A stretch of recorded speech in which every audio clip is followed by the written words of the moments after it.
গরমের ঠিক এই সময়তেই ছাদ বাগানে সবজিতে ফুলেতে ঠাসা। তার মধ্যে এক্সট্রা পাওনা হলো এই বৃষ্টি। দু একদিন ছাড়া ছাড়াই যে এত বৃষ্টি হচ্ছে তার প্রভাবে গাছগুলো কিন্তু খুব সুন্দরভাবে বেড়ে যাচ্ছে।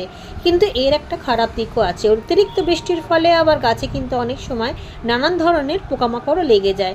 সেটা যাতে না হয় তাই গাছকে প্রতিদিন ভালোভাবে লক্ষ্য রাখতে হবে। বাগানের কাজ করতে করতে প্রতিটা গাছকে খুব ভালোভাবে লক্ষ্য করি। আজকে যেমন জবা গাছটিতে দেখলাম একটি পাতার মধ্যে ম্যাপ পোকা। এই ম্যাপ পোকা খুব তাড়াতাড়ি বেড়ে যায় এবং একটা পাতা থেকে অন্যান্য গাছেও কিন্তু লেগে যেতে পারে। ঠিক সেই কারণেই আজকে একটা ওষুধ তৈরি করে এনেছি। 1 মগ জলের মধ্যে হাফ চামচের মতো ঘরে যে আমরা ব্যবহার করি ভিনিগার, সেটা মিশিয়ে এনেছি।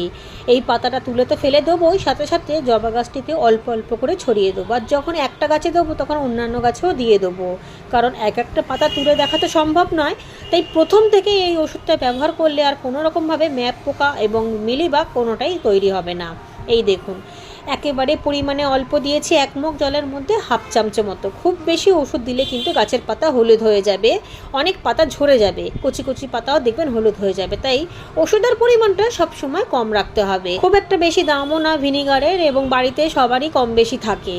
যে পাতাটার মধ্যে ম্যাপ পোকা লেগেছে সেই পাতাটাকে দেখে তুলে দেবো। বাকি সমস্ত গাছগুলোতে অল্প অল্প করে ছিটিয়ে দিয়েছি। এদিকে চিচিঙ্গে গাছটা ভীষণ লম্বা হয়ে যাচ্ছে, মাথা কেটে কেটে ছোট করে দেবো। আর জালের মধ্যেই চেষ্টা করবো একটুখানি লতিয়ে দেবার, তাহলে জালের মধ্যেই থাকবে, চারিদিক দিয়ে ছেঁকে বড় হবে। এমনিতেই চিচিঙ্গে গাছ খুব তাড়াতাড়ি লম্বা হয়ে যায়, কোনো সমস্যা নেই। এই গাছগুলোতেও অল্প অল্প করে কয়েকদিন আগেই আমি একটুখানি ভিনিগার ছিটিয়ে দিয়েছিলাম, কারণ এত বৃষ্টির প্রভাবে একটু তো পোকামাকড় লাগবেই। আর একটু থেকে যাতে বাড়াবাড়ি না হয় সেই জন্যে এই জিনিসটাকে লক্ষ্য রাখতে হবে। এরকমভাবে যদি আমরা 15 দিনে একবার বা মাসে একবার দিলেই যথেষ্ট, বাইরের কোনো কীটনাশকের ব্যবহারের প্রয়োজন পড়বে না। এইদিকে 3 দিনের মধ্যে কত সুন্দর শাক গাছ তৈরি হয়ে গিয়েছে। বাগানে অনেক লাল শাকের দানা জমা হয়ে গিয়েছিল আমার বাগান থেকে তোলা, কিন্তু লাল নোটে শাকটা আমার বাগানে নেই। সেটাও কয়েকদিন পরে এনে ছড়িয়ে দেবো, তাহলে সেটাও খুব তাড়াতাড়ি এরকমভাবে ঘন হয়ে বেরিয়ে যাবে। খুব